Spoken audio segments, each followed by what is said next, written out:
Uh, First, Solomon Poole has been dismissed from the program due to conduct and accountability issues.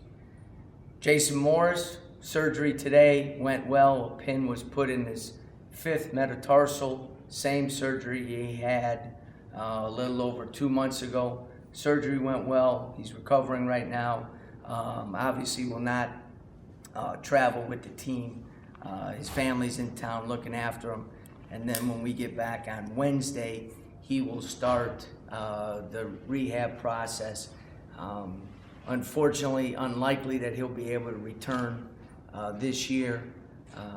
But the most important thing is that the bone was broken, full break, but the surgery went, extremely well. The doctors were pleased with how it went. Robert Carter will practice almost a full practice today for the first time. The knee is responding well. There's a possibility he may play tomorrow and probable for Saturday. Again, it will be all how it responds, today. Everything is fine. It's all based now on how he feels after the practice today. Things have been going well with him, obviously. He went through about half the practice on Friday, had a really hard workout on Saturday. Yesterday was a rest day for him, and it responded well to that. So we want to make sure that we get a couple of those situations back to back before we do anything. So he'll meet with the training staff and probably have some consultation with the doctors tomorrow regarding tomorrow night's game, and then obviously a little more exclusively and more in depth on Wednesday to see where he would be at for Thursday, Friday, and then Saturday's game. Trey has responded well to the treatment. Our feeling is he'll be ready to go tomorrow night. We'll probably limit him in practice today, but as a senior and so forth, he was nonstop all day Saturday upon our return and all day yesterday and then today as well. So other than that, really pleased with the effort we gave on Saturday afternoon, obviously under some adverse situations that, I'll be honest with you, I could never have fathomed at the beginning of the year in terms of who was out there, combinations and so forth. But it's amazing when a group of guys are together, and I think these guys really have proven that over this last month or so, what they can accomplish. And that was a tremendous game, a tremendous win for us in a very tough environment. A program that was 12-1 at that time, and their only loss at home was to Syracuse, who I didn't see, but I would assume, because Arizona lost, right? I would assume Syracuse is number one in the country. Yeah. So I was very, very proud of our guys, as I mentioned afterwards. Clemson game, tough place to play, a team that has really taken a notch up in terms of their play, a big road win for them at Florida State, kind of overcoming a loss to Florida State earlier in the year at home. So they're playing their best basketball of the season right now with a lot of guys. Obviously, KJ McDaniels is having a first-team All-ACC caliber junior year. So those are the updates and answer the questions. Coach, I guess it was pretty satisfying to see everyone you put out there made some sort of contribution. That was great, and all positive too. And that doesn't mean we made mistakes, and you're going to make mistakes. But our effort, our energy level was great. Our concentration level was at a high level, very high. And I thought that was a big key to the game.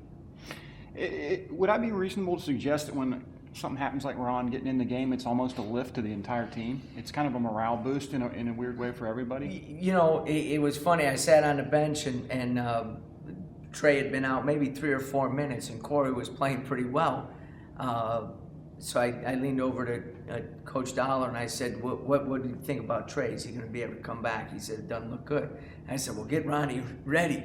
And he kind of looked at me and I said, get him ready. And so I know he pulled him over and talked to him. And, you know, sometimes with the subs, especially when it comes to more of a fatigue situation, you know, we keep the minutes on the bench and all that stuff, and Chad subbed him in. And all of a sudden, without me really recognizing or knowing, here comes Ronnie into the game. And you know, those guys on the Iron Five, the work they put in, they tremendously improve as players. You know, because they're doing everything that everybody else is doing. And then a little extra, you know, on game day, they get an extra lift in, so they're getting stronger, all the different things. And I don't think one guy worried about it, you know, with him. And you're right, I think the guys were fired up. He came in and did a really good job. He knows all our stuff. Obviously, playing the point guard on the opposing team for 2 days, he knew everything that Wake Forest was going to do. He knew every one of their calls. He knew every one of the coverages. He just did a tremendous job. And it does give you a lift, because it kind of confirms what we're talking about. You just keep working hard. You keep doing what you're supposed to be doing. And when you get an opportunity, you're ready for it, and you make the most of it. And that's exactly what he did. Daniel really set the tone on the boards in the first half. He you know, obviously I've been singing his praises for quite a while now, and it's just game after game right now. And the thing in that game, it was all three phases. It was offense, defense, and rebounding. Usually, you know, if you can get 2 out of 3, you're pretty happy. And in that game, it was all 3. And we went to him at the end of the game. You know, we with who we had out there, it was Marcus, as you mentioned, and it was Daniel. And those guys made play after play for us. With Robert, remember when he first had the surgery, you were saying it was doubtful he'd come back at all. And Yeah. now he's coming back not with 9 games left.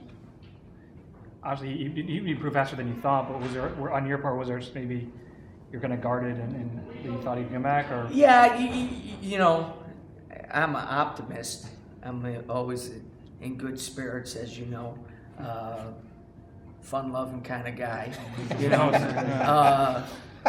But in those situations, you always want to prepare for the worst. And, you know, I know we have a great medical staff and a great training staff, but a lot of it depends on how each body responds. And Robert has put in a ton of extra time, as has Richard Stewart, our trainer, and Mike Bewley. And so, you know, I have to admit, he recovered faster than, you know, anybody thought. At the same time, the foundation of my first comment stayed true. Unless he's 100% and ready to go, he won't play. You know, and so we'll just have to see. When that happens, then he's going to play if that's what he wants to do. Well, does his return benefit you in more ways than obviously giving you another very good body at the 4 spot, but you're better able to parcel the minutes for other players in positions where you'd rather they be? If our guys log the minutes that they've logged the last 3 games, the remainder of the year, yeah, and we've cut down a lot now in practice and our daily stuff. I mean, you'd almost not be able to practice towards the end of the year. You really wouldn't, because you know, especially like in this stretch now. This is what, our 4th game in 9 days or something like that. You know, and 3 of them on the road, and the other one in the middle of a, you know, state disaster.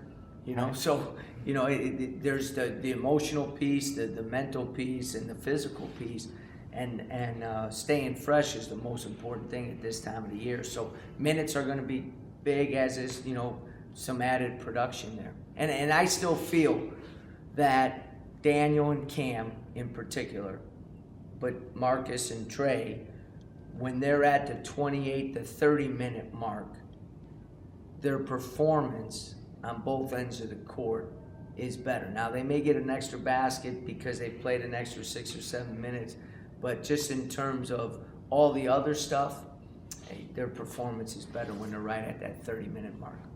what's your plan for if and when he comes back, as far as minutes and how you'll use Well, that would, you know, it'll be, you know, I love other sports, the pitch count type deal, you know, I mean, and we'll do that in practice, but we'll do it there. It'll be short bursts, and he's got to realize you know, it's going to take him, what, I don't know, 2, 3 games, 4 games to, you know, get comfortable again out there playing and so forth. So it'll be limited. It'll be limited.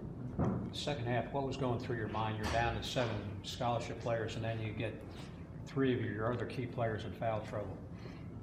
You can't, wouldn't want to say what was on my mind.